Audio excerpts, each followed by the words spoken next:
Just the back and forth momentum swap. That there's a big rock. Here comes Romero. But a pull counter. There we go. We have a champion, ladies and gentlemen. I was this close to locking in on Bryce Mitchell on my weight. I already showcased him. It's Dan Ige got to showcase.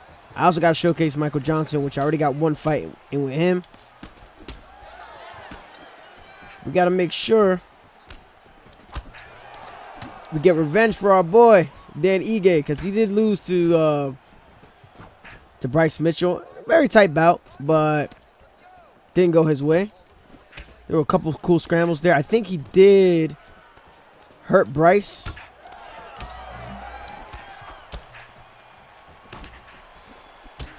This guy's not managing his shot selection well. He's getting hurt. Woo! Now, I've showcased Dan Ige before. It's a cool thing when I showcase fighters already before, because then I don't have to do the intro. Oh! Bumbo ass clock! I did not. I was holding block, thank God. Yeah!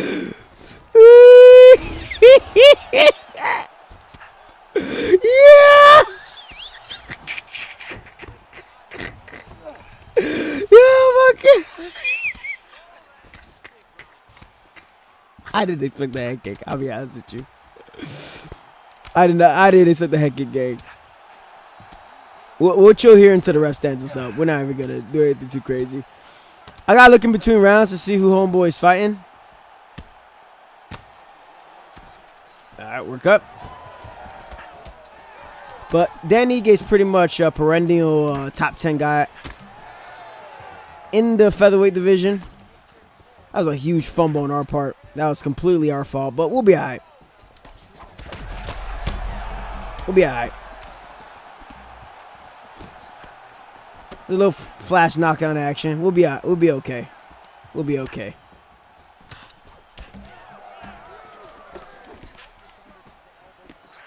I can't believe that shit happened, bro. Yeah, good luck. You gotta set up your takedowns a little bit better. Like when I fight dudes like Goat or Z and whatnot, like there's a reason for me to respect their striking. Bro, you bugging. Why are you trying to exchange with me? I should. I was gonna ego trip you.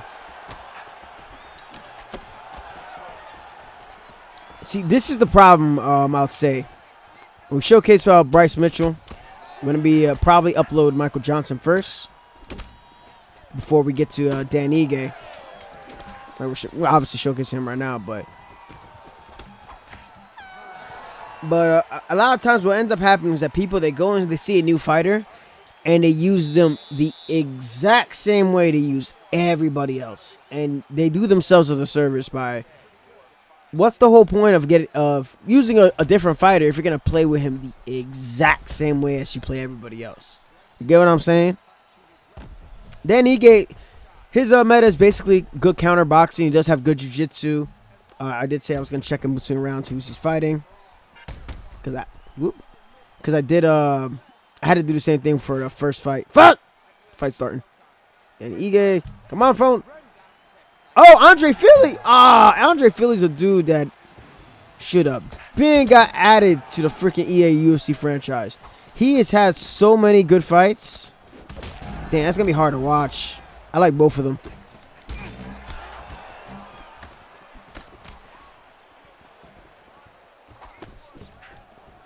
But we're doing a pretty good job. Despite a scare early in round one, we're chilling right now. Pitiful takedown attempt. Tries to clinch. Counter hook lands for us. No. No, fuck off. Fuck off. Yeah, like this, you're not going to have success with Bryce Mitchell. Isn't Bryce Mitchell a southpaw too? Why the fuck are you orthodox with Bryce Mitchell? Brother's bugging the fuck out. What I noticed is that in lieu of counter damage, in terms of like what's gonna give you a stun or a rock, a lot of these counters, what they end up doing is increasing the rate. There it is. That's what I wanted to do the first round. The rate in which that damage opens up. That's for Blake Tyler. Fuck it. Oh, no. Damn it. I thought for some reason he'd have the arm triangle. I wanted to be petty and try to go for it. Let's posture up.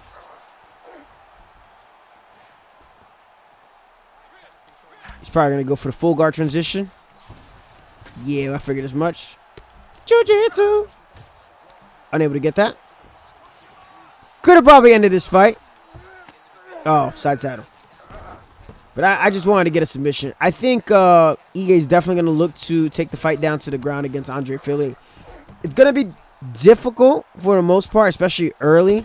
Andre Fili has good reach on him in the division. He's also very scrappy. Was it Nathaniel Wood was the fight that went to like a split decision? That fight was really good. Back and forth knockdowns. That fight was a really good fight. If you guys haven't watched that one was really solid. So I expect more or less the same from Dan Ige and Fili. That's a barn burner of a matchup. Ah, look at that. He's paying for the way he was throwing in round one. I give no fucks. I let that happen. I have way more stamina than you. Jiu-jitsu.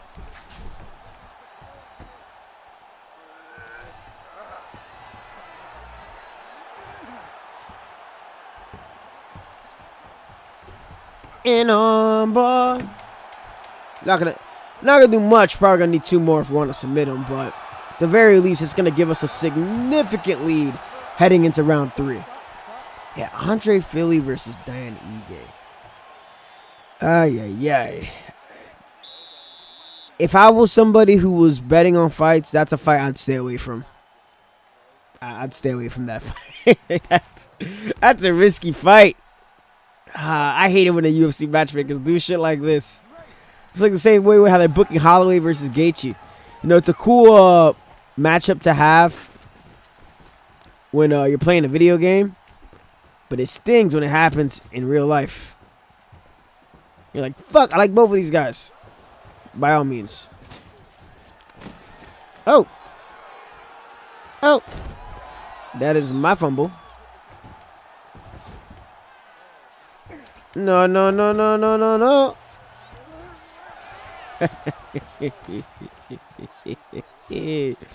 Oh, this is great. Oh, no. Oh, we don't have a guillotine from... Oh, okay. EA, we got to have a discussion. We got to have a discussion about why Dan Ige doesn't have a guillotine from the top position in Sprawl. Eves! Yeah, Eves is not in charge of movesets. Well, I just like saying that. All right. This guy was throwing. He just was not doing Bryce Mitchell a service at all. Fighting like that with Bryce Mitchell is not going to get you W's. It's too... You're hoping for something to land. I mean, like, caught me with a head kick early, but we rebounded, responded with a knockdown of our own, and we finished the fight in round 3. Probably could have finished it in the second, but I fumbled a little bit. But not a bad way to kick off this showcase. See if we can get one more fight or two. This is about to be a real test. The stamina guy himself. Motherfucker got like 100 and plus fucking cardio. Max Holloway. Goes to grapple. He's already high-low blocking. Oh, this guy. Still? That's your plan with Max? Gonna be circling 1-2s. Circling 1-2s and leg kicks. All right, it's gonna be one of those. Check that kick, and he's still gonna throw him. What the fuck? What the fuck? Oh, you can't make that shit up. All right, we're gonna coast. That's what we're gonna do. Yeah, this is one of those dudes that kind of like utilizes the lateral moving strikes while he's striking to kind of throw off the camera angle. This is really effective on 4.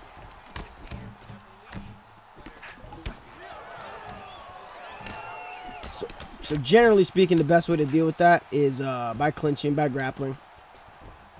But we already got a knockdown for some reason. I think he went for the cartwheel kick. Oh, yes. And he chops at the legs while I'm moving my head. I'm going to use this as opportunities to attack the body. That's going to be the only way we can slow down Max. Now, we already do have a pretty good stamina lead.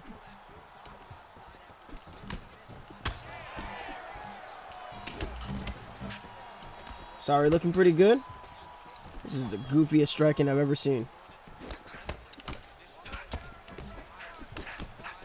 And the thing is, what I'll tell you is that this is the type of style where it doesn't matter how many times you counter it. This individual is going to keep doing the exact same thing over and over again until it works. So rather than thinking, all right, now he should stop, he's going to keep doing it, right? So that's where you just like, all right, I'm going to stick to phase 1, which is good body work. I think maybe he was trying to throw a cartwheel kick. Right, and then this is like the simple block breaking combinations that he's going for. But it's like a slow burn. Check that kick again. This guy's not that bright. See, UFC 4, this was much more annoying to deal with. Thankfully, Dan Ige is not going to have to worry about that this weekend.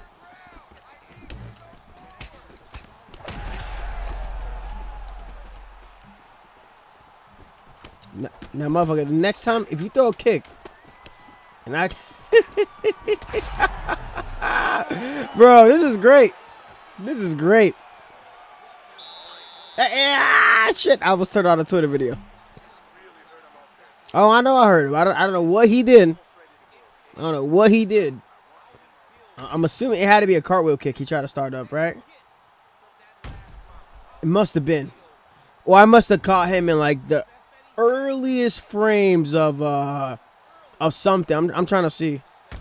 It looked like an overhand. Maybe he was trying to start up an overhand or he was trying to start up the cartwheel kick. But either way, we're going to take that with us to the bank. 2 more rounds to work.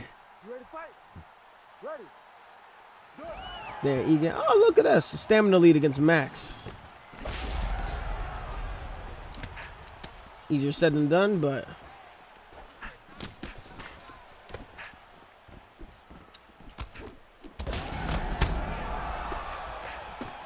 And that's what stamina mismanagement is going to get you. See, that's where stamina management is really important, because the lower your long-term stamina is, you're going to end up taking more damage. That's what generally ends up happening. Now, that's not a guarantee. It doesn't mean that, oh, all of a sudden, okay, you're going to win every single exchange, because the power stat matters, move levels matter. Like, all that stuff is a bunch of little intangibles that we all don't really, we forget plays a huge role. But nonetheless, we got the fight down to the ground. Off of that knockdown, we just timed him on an entry. And now Dan Ige started to get to work. Oh, Max, you are not as... Max is still very, very good. But he's, especially because of TBS, he's nowhere near as demon-like as he was in UFC. Oh, look at that. He faked it. Good job on his part. Oh, he denied that. Very good. Why would you do that?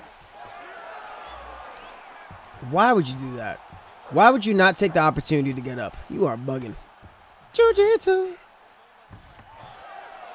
Oh, he got the race there. It's going to be an eager beaver. Denies that transition. All right, we got some action. There you go, buddy. There you go. You're going to kick with that bad leg still? The other key thing about this is that he's going to want you to kick back with him. Right? Because he keeps high-low blocking. And I've been saying for a bit, there has to be some type of penalty for high-low flicking like that. Especially with the concept of leg kicks.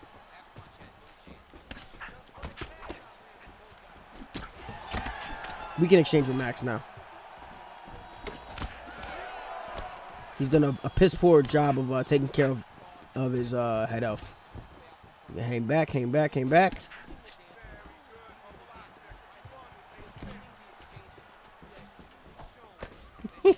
movement. Woo! Rolled off the shoulder. Now what he wants, what he wants us to do is get into what's kind of speed exchange with Max. Because remember, the game, for the most part, it does value who lands first. That's a big part of it. As well as the power stat and everything like that. And Max is fast. He's very fast. But we are up.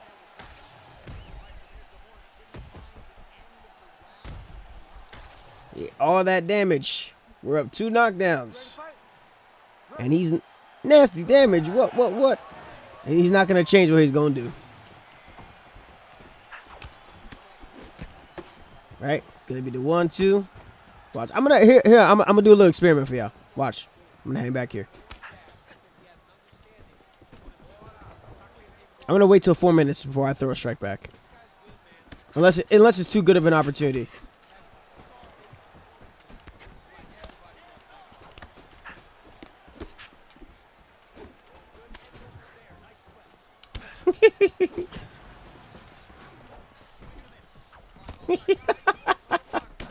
Oh, man. Okay. See that? And then what he's waiting for is for me to throw back, and then he wants to strike when my short-term stamina is recovering. Oh, what the hell? Man, you're not going to get no goddamn cut to me. Stack guard. All right, let's get this man out of here. That UFC 4 nonsense don't work around these parts. It's not going to work around these parts. We showcased Dan Ige plenty of times, too, so... that was nice to see. That was nice to see. Because in UFC 4, he would have been able to maintain... Because I've played this dude so many times. And I've seen it with my own eyes. Demetrius Johnson, Holloway... and other guys that have high cardio, and that style would just, don't matter how many times you would have slept in on 4, it would have been very difficult for you to get the stamina low. So, okay. If we were able to do that at Max, that's a good call. As for Dan Ige versus Andre Fili, I don't know exactly how well that's going to go. I'm not going to have any predictions for that fight. I'm just going to enjoy watching that fight as a fan. Best of luck to both gentlemen. March 17, hope you guys enjoy this. This will probably be released as a midnight showcase. I think we're going to go with that. Much love and take care.